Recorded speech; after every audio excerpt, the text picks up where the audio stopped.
Hi, this is Brock Meyer, and I want to encourage you on this Thanksgiving week to set our eyes on the goodness of God and not just the frustrating things of life. Somebody that I really take a lot of encouragement from is Corrie ten Boom. This is a woman that was born in 1892, close to in the Netherlands, close to Amsterdam. And whenever she lived in this time in Germany, when the Nazi Germany was coming in, her and her family lived above the watch shop that her father ran. And during this time, the Jews were big time persecuted. This is World War II in 1940. And they would stow away Jews that were running for their life. And behind Corrie's bedroom, she had a false wall where they could hide people. They called it the hiding place. She went on to write a book called The Hiding Place. Eventually, they got snuffed out and discovered by Gestapo and the Nazi police. They got put into concentration camps, women work camps, and eventually her sister Betsy died. According to a clerical error, Corrie actually was one that was able to be released right after Betsy passed away. But just about a week and a half later, all of the people that were in that camp that Corrie was at, all of them were sent to the gas chambers. Corrie was able to escape, and she went on to live this amazing life, writing multiple books. She then returns back to Germany, and she meets a couple of the lieutenants and guards that were persecuting them.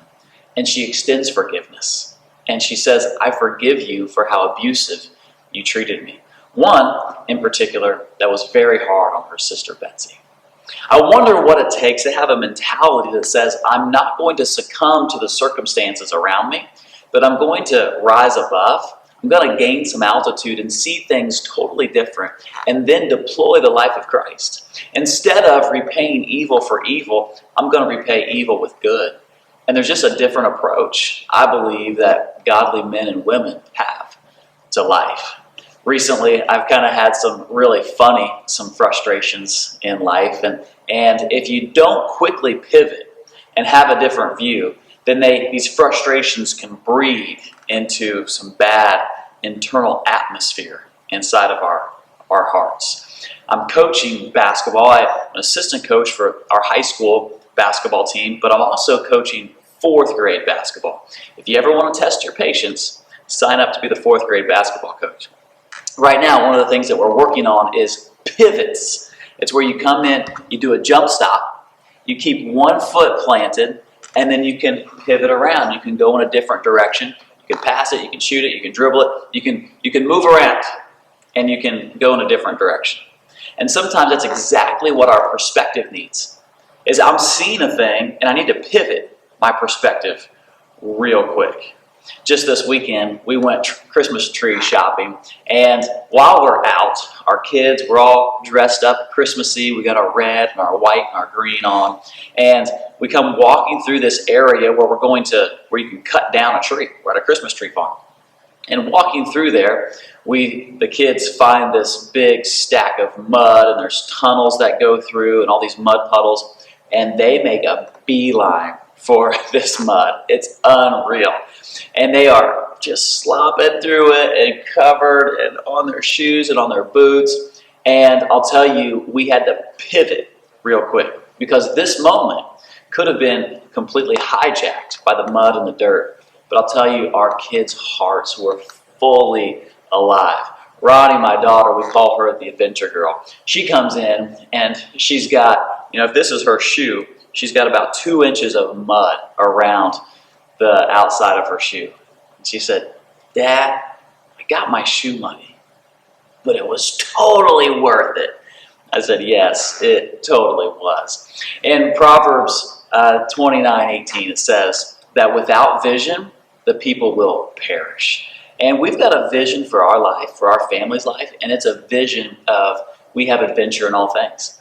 We have fun in all things. We have a different perspective. No matter what is going on, the choice is joy. Even in trials and situations, we count it as joy because it's going to produce in us something like patience and perseverance and hope. It's going to deliver excellent goods. And we got to pivot our perspective. Because I'll tell you, only seeing the negative, only being a professional critic and seeing everybody's flaws, seeing the bummer in every situation in life, only breeds frustration. And if that's your strategy for life, that's a losing strategy. I would rather see it as, God, how can I bring joy and life in every situation? I want to see the good in the midst of, even if life is hard, God, you're still good. And let me mine the gold out of this piece of life. Many times, the best gold comes out of the darkest caves. And it's those who choose to see it and to dig down a little bit deeper will find all of the good gold. In this scripture in Psalm chapter 9, verse 1, it said, I will thank you, O Lord, with all of my heart. I will tell of all of your wonderful works. There's something inside of our hearts that want to see the goodness and the glory of God and say, my response is thanksgiving.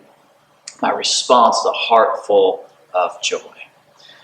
One other time we were trying to get a family picture.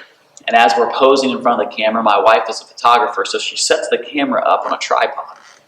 She hits a 10-second delay, and then she runs, and she gets the family all set up in our spots. And so we've got to stand here, and she's going to slide right into where she needs to be.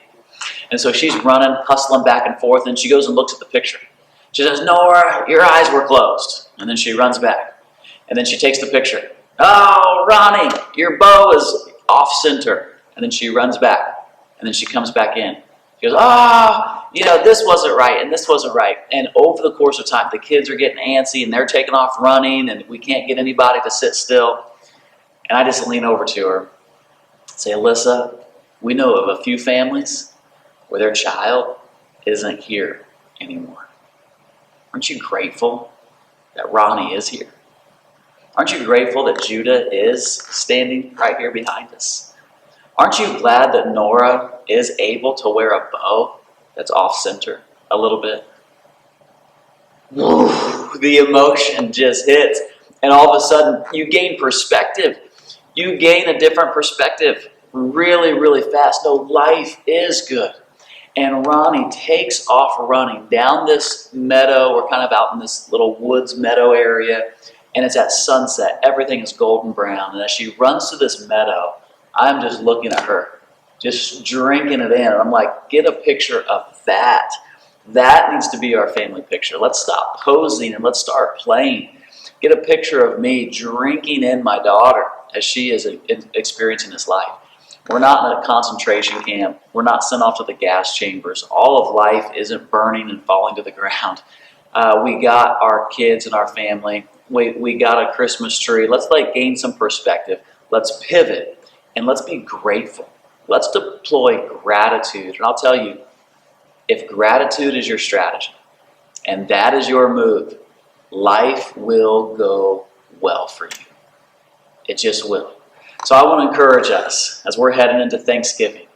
Let's look for the gold. Let's mine the gold. Let's see the good. Even if it's not always awesome, there's still a lot of good in there. And let's sing praises to our God.